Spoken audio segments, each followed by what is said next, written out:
are talking with Rachel Ngom, who has a multiple $1 million business and she prioritizes her family and working less while serving more, which is right up my alley. Rachel Ngom is the host of the She's Making an Impact podcast. She is a business and lead generation expert helping purpose driven entrepreneurs create more freedom in their businesses so they can spend time on what matters most. Rachel went from being on food stamps with negative $400 in her checking account to a millionaire by 34 while working 20 hours a week. And actually, she is transitioning into working 10 hours a week, which is bananas. You're going to hear about it in a second. She now helps others do the same with her signature courses and programs.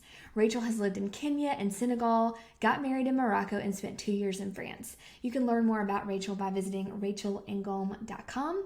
Let's dive into the episode. All right, Rachel, thank you so much for joining us today. I'm so excited to talk with you.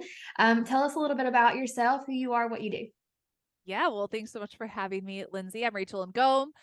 So I have been an entrepreneur for 12 years. I started off in the network marketing space, and I would call myself an accidental entrepreneur. I had my master's in social work and couldn't find a job, so we ended up with negative $400 in our checking account, and I had to do something to figure it out. So I was a part of a network marketing company, failed a lot, and eventually by the grace of God ended up creating a six-figure business with that company. Gave us the freedom to go to France and kind of do all kinds of cool stuff.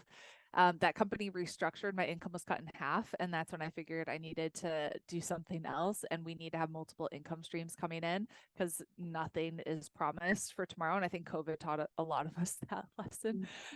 So in my network marketing business, I used Pinterest a lot to generate leads for that company, and I was teaching people on my network marketing business how I was doing that. So when I started this business, it was kind of like the natural thing to start teaching. So we launched a course teaching Pinterest that now has, I think, over 3,000 students that have enrolled in that program.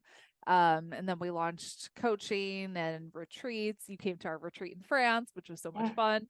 And then my husband has launched other income streams, not online, offline. He trains horses. And so we lived in Senegal in 2021. We started some businesses over there.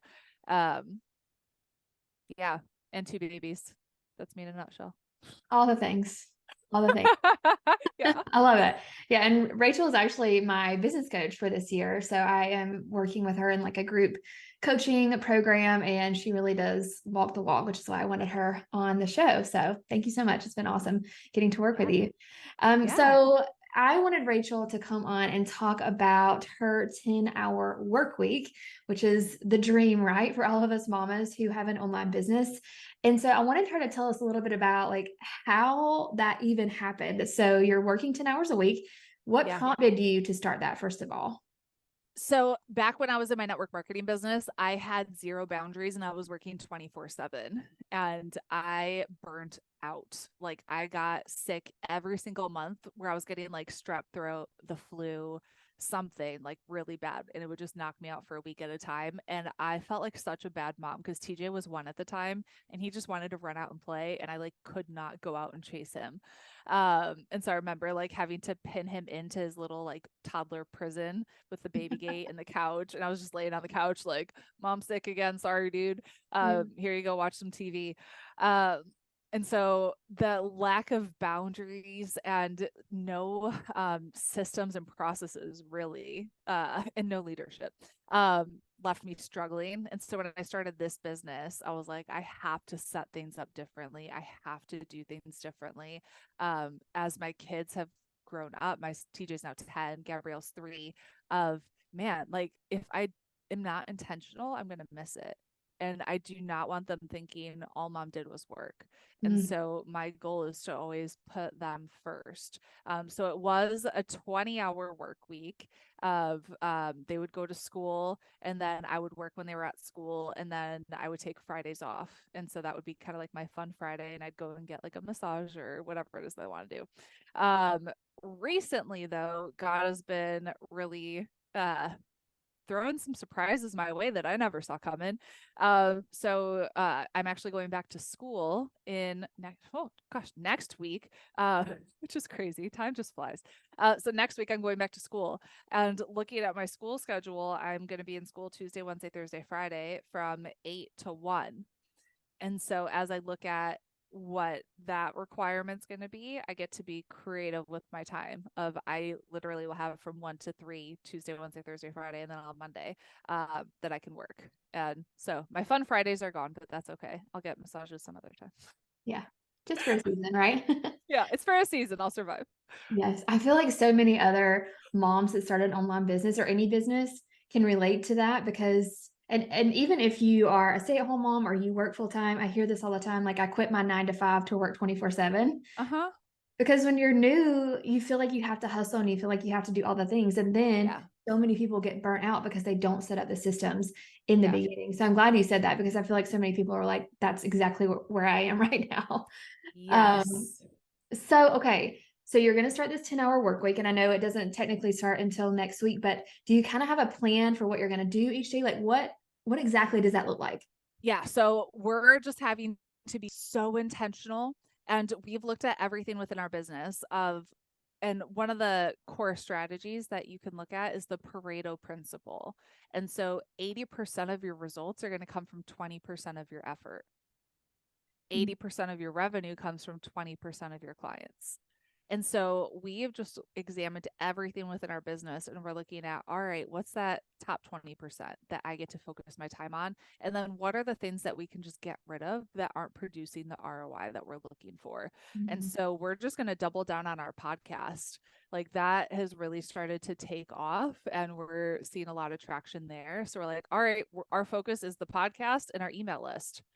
And everything else, if it's not producing that same ROI, then for a season, maybe not forever, but for this season, we're not going to focus on daily Instagram posts. We don't have, I don't think we have TikTok, or at least I don't have a TikTok. Maybe our social media manager set one up for us, but like we're not focused on the posting every day things that are going to disappear and focusing on like the virality of it. It's more so creating long form content that's based off of search engines. So podcasting, Pinterest, blogs. So we're really focused on SEO content that's going to continue to drive people. Like I was just looking at our top 20 podcast episodes and I'm like, wow, there's somebody that came back and listened from like something I did in 2018. So it's not just our current stuff, like they're still searching. So we're focusing on podcasting, Pinterest, and our blog and our email list. And so those are the things that we know really produce a good ROI for us. And then in terms of my time, I look at what are the things our team can do and what can only I do. So we have the team that's helping me create content. So they're helping me kind of like brainstorm ideas. And then they're doing the SEO around it and creating the titles for it. I record the episode and then they'll do the show notes and set everything up on the blog, put it to the podcast, upload it, everything related to the podcast. So it's literally looking at what are the things that only I can do. So in terms of the podcast, I can record it. Right. And then I'll do like I do like so they'll help me with ideas for content, but there are times where I'm like, I need to create something based off of this, or like I have to do this, and then I'll create content based off of that. But it's a teamwork. Other things that I do, coaching. So like you'll see me on our impact partnership calls. And I'll be doing that in our activate calls. So that is 2 hours a week that's spent coaching our clients.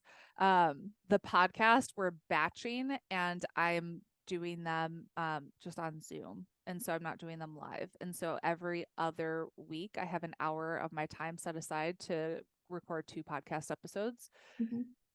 And then I have team meetings and meetings with our OBM and Tara. So just that's about an hour to an hour and a half a week of just meeting with our team and strategizing and seeing what's going on.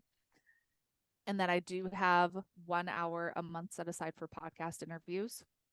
So again, just being so intentional of like, we have this 1 hour for people that can book. An hour and a half every Wednesday, we do our hybrid webinar that I've talked to you about. So we have a hybrid webinar that I just finished. So that's an hour and a half. And during that, I can work and create content and do stuff. So that's great. What else? That's the basics. And then I have like extra pockets of time in there. If I need to do a sales call, if I need to step in and do something, I can. Yeah. Okay. Do you feel like you have kind of theme days, like Mondays you always do this, or is it just kind of Yes. depending on what you're working on? Literally, we have to. So when I look at, I'll just look at my calendar. So like next Monday, I have a call at 10, a call at 10:30. So that's like team calls with our Okay. team. And then every other Monday, recording podcast. Okay. Okay. Then once a week, every Wednesday, usually, we have our webinar. And then every other or every Tuesday from 1 to 2 and 2 to 3, we have our coaching calls. And so that gives me space, usually on Fridays, to get stuff done. And then I usually have a little bit of time on Thursdays too, like 2 hours on Thursday, 2 hours on Friday. Okay. I do appreciate that you talk about like the space because I know that a lot of people try to cram as much into their workday as possible. But, and I did this too when I started allowing myself to have some space where it's just kind of free time for me to dream. That's when my business started to grow because instead of For doing sure. the day-to-day tasks and just check, check, check off my to-do list, I actually had time and space to think about where is this business going? Like, what am I doing? Am I being intentional? Are these Yeah. things that I'm just checking off my list actually propelling my business forward, or am I just doing them Yeah. because they're on my list? So yeah, space is important. It's so important. And so that door behind me, that's my prayer closet. So I'm in there every single morning. And there are times where I'll just get like ideas while I'm in there, and God will be like, hey, this is the next podcast episode. And so it might be 5 o'clock in the morning that I'm outlining a draft for a podcast episode because that's like the direction God has put me in that morning. But it's like through being still and being quiet and giving that space that I get some of those. That is so true. I try to walk every day if the weather's nice, and I get my best ideas when I walk. I don't Yep. listen to podcasts. I don't even take my phone, and that's where all my ideas come from. I love that. Yeah, I'm that's like, great. I think so perfect. often I literally have a podcast episode about being present instead of being productive. Yeah. And when you get to be present, that's when you get some of those golden ideas instead of trying to jam every single little thing in and you're like running around like a chicken with its head cut off. Yes. Because you can burn out. Like you said, you burn out so Totally. easily. Man. Yep. That's awesome. Okay, so when you made this shift, starting to work less, 20 hours and then eventually 10 when you start that next week, how has this shift affected your profit and your business overall? Yeah. So interesting. One of the things that God told me to do 3 months ago, I believe, was to shut down Activate, which is a group coaching program that we have had um, for about 5 years. And that program generated $500,000 a year for us. Uh, so it's kind of crazy, but I'm like, I don't understand why I would shut this down, but okay, I'm going to be obedient. So we literally shut that down. And then it was, all right, now I have space for school and now I have space to do these things. So in terms of profitability, I feel like it's too soon to tell you because I know like we've done a lot of things on the back end of getting rid of that program, but at the same time getting rid of a lot of overhead and a lot of team. And so my whole thing is like I want things to be as simple and streamlined as possible because if you're not intentional, your business can get so complicated. And then you're listening to all these podcasts and all these outside voices. And then before you know it, you have a million things that are going on, and your team is too big, and you have all these expenses. And then it just becomes like, boom, this huge like beast. Um, and we hit a point earlier in the year where we had like some conflict on the team that I was like, what is going on? We've never had conflict. Like, what is happening? And I was like, God, give me a word. And I opened up my Bible and it literally went to Proverbs 17:1. Better a dry crust with peace than a house full of feasting with strife. Mm, And I was like, oh, that's a good word. Thank you. So I'm like, I literally don't care about having a $5 million business as long as I have the profitability that we can make the impact that we want to make. We can invest in different things that we want to do. And I have the lifestyle that I want to have, and we can give the way I want to give. I don't need to have the ego of having the numbers of having that certain level of business. At one point I did, and now I'm like, thanks to God I got broken of that because now I don't care. Like as long as we're taken care of, which I know we always will be, and we can be ridiculously generous and honor the Lord with our finances, we're good. Yeah, that's so good. Yeah, I feel like sometimes the number game, people just they want to be like that person that's the Uh-huh. leader. That's what they're striving for. And it's like, no, that doesn't matter. It's your own business. You can do it your own way and not have to But try to copy what other you people are doing. have to also understand, like, if you're in the online space and you're listening to all these podcasts and you're following all these people, they could be talking about the glory they have of having a $5 million company, a $3 million company, a $30 million company. They could be in debt Oh because yeah. they're not telling you their expenses. Yep. And so just understand, like, bigger is not better. Bigger can come with a lot of headaches. I would rather have smaller with more profit margin and more peace than bigger and insanity with all the ups and downs that come with it. Yes, absolutely. I totally agree. And you kind of already touched on this, but so when you made this shift to working less hours, how did it affect your personal life, your family? Do you feel like even your marriage, did everything just get better at home? Yes. So a big thing is looking at as women, this sounds kind of weird, but like stepping into our feminine energy. And when we're working and hustling, we tend to be more masculine, which can create this like friction in our marriages because the men want to provide and take like control. But if we're always in that like masculine energy, then we're like, let's go. You know what I mean? So actually like giving yourself that space and not being in that energy is huge. Um yeah, because TJ recognized that he was my priority. And I remember I was in Senegal and we were in Senegal in 2021 and he needed to go to the doctor. I had a podcast interview and I remember I was like sending Michelle a message of like, hey, I need you to cancel this podcast, reschedule it. I'm taking care of TJ and he's always going to be my number one priority. And he just looked at me, he goes, it feels good to be your number No. one priority. And I want them to know like they always are because businesses can come and go, but your kids, like those are the babies that you get to pour into. And if you aren't intentional there and you're not winning at home and your kids resent you, resent the business, they're not happy, they're not thriving, your marriage is on the rocks, like, are you really successful? Yeah. Like, what's the point? You make this There money. is no point. What's the point? Yeah. Yeah, like so like when you're looking at a business mentor, looking at like are they divorced? Mm. Like did they hustle so hard or like other things happen that ruin their marriage, right? Do they have kids that are like thriving? So like those are all things that you if you're not careful, you only see the positive side, but people aren't going to show you the struggle they're having behind the scenes at that is at the expense of their hustle. That's so true. It's really important to choose your mentors and your coaches wisely and Yeah. choose someone that has the same faith as you, if that's important, the same kind of background. Yeah, that's really important Yep. for sure. Okay, so this leads right into the next question. How does your faith play into your work schedule and your priorities? I know you talked about this a lot. You really let God lead you in your business, which is not super common or not. People don't talk about that a lot, I don't feel like, but it should Yeah. be. Yeah. I mean, it's everything. Yeah. It like it's everything. So, I mean, I wouldn't have the business if it weren't for the Lord. I wouldn't have any of the financial success, if you want to call it that. Like it's his. It's not mine. Mm.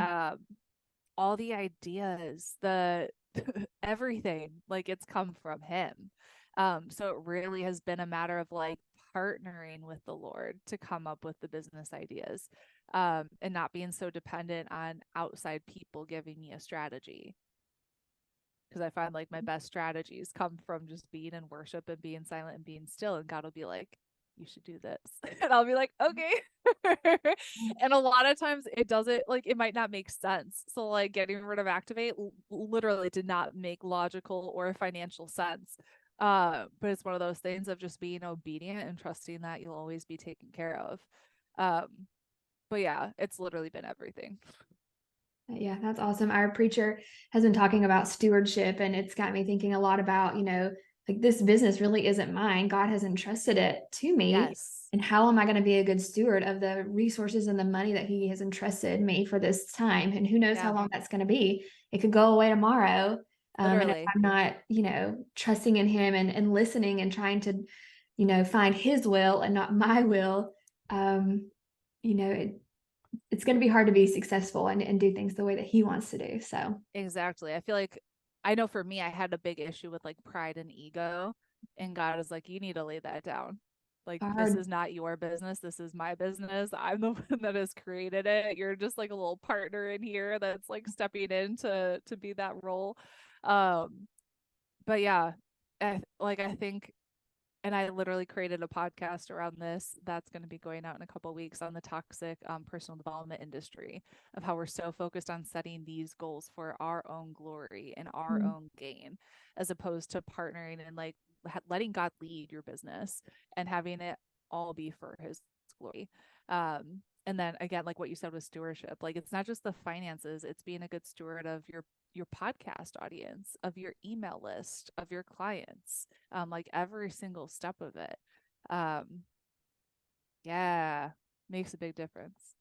for sure. Yeah. Awesome. Okay. So I know that you have a big business. You've been doing this a long time, but a lot of my listeners are in the beginning. They don't have a business yet. Yeah. And and if they want this 10-hour work week, but they maybe don't have a course yet or they don't have a product yet and they feel like they have to hustle in the beginning, what would you say to them? How can they set up their business the right way so that they can have this dream kind of work week and have all of this space? If you have to hustle for a certain amount of time, make it be intentional hustle. Don't do silly stuff like focusing your time on creating graphics and things Mhm. like in Canva. Figure out what are the things that are going to give you a positive return on your investment and focus your time and energy there. There's a lot of busy work that people get sucked into thinking that they're being productive when in reality it makes zero difference. Yep. So figure out the things that will actually move the needle. So that might look like starting a podcast. It's usually like creating some form of content and focusing on building your email list and making offers. And Right. everything you should do in your business revolves around that. Creating like the perfect Instagram post with the perfect picture and the perfect caption, like all those things really don't matter. It's just focus on creating SEO based content. So a podcast, a YouTube channel, or a blog with Pinterest. I prefer podcasting because I feel like it's the easiest, least amount of work. Other than Pinterest, like Pinterest is great too. But like we take our podcast and we put it on Pinterest, so we just repurpose that content. Um, Focus on that instead of creating content that's just going to disappear within a day. That'll make a big difference too. Yeah, I agree. And also, I feel like people need to hear this. Keep it simple. Like, don't try to Yes. create online courses. Pick one course and make it profitable and build Yep. your audience. Like, that's the main thing you need to do right now is build an audience, make an offer, not We multiple offers in the beginning. we literally have had one main course that we have been doing webinars for over 5 years almost. Gosh, it's 6 years now. I'm like, what month are we in? September, like almost September. Yeah, for 6 years, we've had one program that Yeah. we just continue to improve upon. And you know how much revenue you've made from that just one program? Like, Over $2 million in that one, maybe closer. one program, $2 million. Yeah, Because you focused on that, right? Like you made that program really yeah, good and then you marketed it and systematized the whole, funnel yeah, instead of focusing on all this other stuff that doesn't matter. Yeah, that's good. Keep it yeah. simple, people. Please keep it simple. I love it. Okay. One last question. How do you know what tasks are most important? And I know you talked about like the Instagram, but when you are, especially in the beginning of your business, what like main tasks, like top five or top three things should they be focusing on right now? Sales, making an offer, You gotta have literally money, right? making an offer. Yeah, making an offer. Learning if you can learn how to do high ticket sales calls, that's a really great skill that will serve you. Um, for sure. So mastering that skill and creating a high ticket offer. And then once you have one person that you enroll in a 10K offer, a 20K offer, a 30K offer, you can use that profit and reinvest it in your business and hire somebody to help you. Mm, So that would be a great thing to do, as well as just focusing on building your audience. And by that, I mean your email list. So building your email list and nurturing your community. love it. Okay, what is one act of generosity that you've done or you plan to do? I know you guys do a lot, so you can talk about more than I'll one. talk about one that was recent and I'll Okay. try not to cry because this was like so Ah, hard.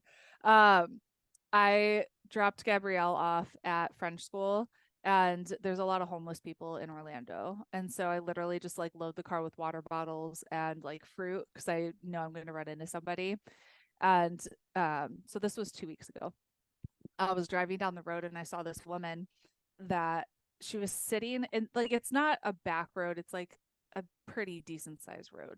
Um, she's sitting on the curb. She has a shopping cart and it's spilling over into the street, like all of her stuff from it. So cars are kind of swerving around her. And I'm like, this doesn't look right.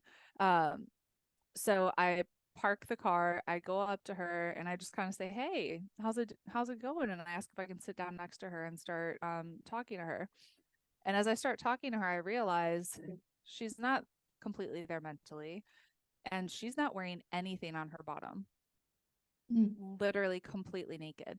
And so I'm talking to her, figuring out like what's going on, how long has she been homeless? Does she have anywhere to go, have anywhere to stay? And then I'm like, what do you need? I'm like, I have food in the car, I have water in the car. And I'm like, clearly we need pants. yeah, Um, first priority. so those are like some key things. So I'm like, all right, I'm gonna go to the store. I'm gonna come back because I didn't. It's like every time I go out and I start like meeting people that are on the street, I realize different needs that they have. So it started with food and water, and now I'm like, I need to start keeping like some old like shoes and pants and nail clippers and other things in the car when I'm like going out on Saturdays. So I'm like, all right, are you gonna be here? She's like, yep, I'm not gonna go anywhere. So I go to Target and I go to a Goodwill and I come back and she's gone. And I'm like, where'd she go? So I start like driving around trying to find her. Uh, and finally I ended up finding her because I'm like, I have all this stuff from Target. Like I'm not, it's not going to fit me. So I'd have to like go and return it. I ended up finding her sitting in front of a church. And she's still nothing on the bottom. And I was able to get clothes on her, get her bathed, like kind of cleaned up at the church. Um, and I wanted to get her in. So this is really hard. I wanted to like figure out, can I get you in a homeless shelter, like, or where can I support you from here? And so I am calling her sister. She's giving me numbers because she doesn't have a phone. And her sister's like, just put her in a shelter, put her in a shelter. I'm like, she has nobody. Mm. Like she has literally nobody. Um, and so the elders at the church ended up calling the cops and said that they could get her. She has to do a psych evaluation before she gets into a homeless shelter. So we're sitting at the church, and the cop pulls up on a bike, and then two fire trucks come for her. Oh, I know. I was like, whoa. And man, the cop spooked her and uh, she just took off. mm, And she was going to go to another church. And so I don't know what ended up happening. Her name's Evelyn. Um, so she has pants now, but I'm like, I want to find her. And like, I was looking for her last Saturday when I was in Orlando. So, like, did she go back to the church? Where'd she go? Is she taken care of? Um, so yeah, it's a somewhat active generosity figuring yeah. out. I just want to help people. And just And planting a seed that someone out there cares for her. If her own sister doesn't even care, but someone out there does. someone loves her. Yeah. Yeah. Yeah. That's awesome. That And was a long story. no, I love it. I think that's amazing because it's like, it's not just here's my money, take it. It's doing. It's like taking your time and actually helping people in a way that not a lot of people will. So I love it. That's great. Okay, well, that's it, Rachel. Thank you so much. If you can tell people where they can find you and connect with you. Yeah, so we have our podcast, the She's Making an Impact podcast, so you can go and subscribe. And then if you want to learn any Pinterest stuff, you can just join our Pinterest class. It's just freepinnow.com. Amazing. Thank you so much, Rachel. This has been a lot of fun. Yeah, thanks for having me.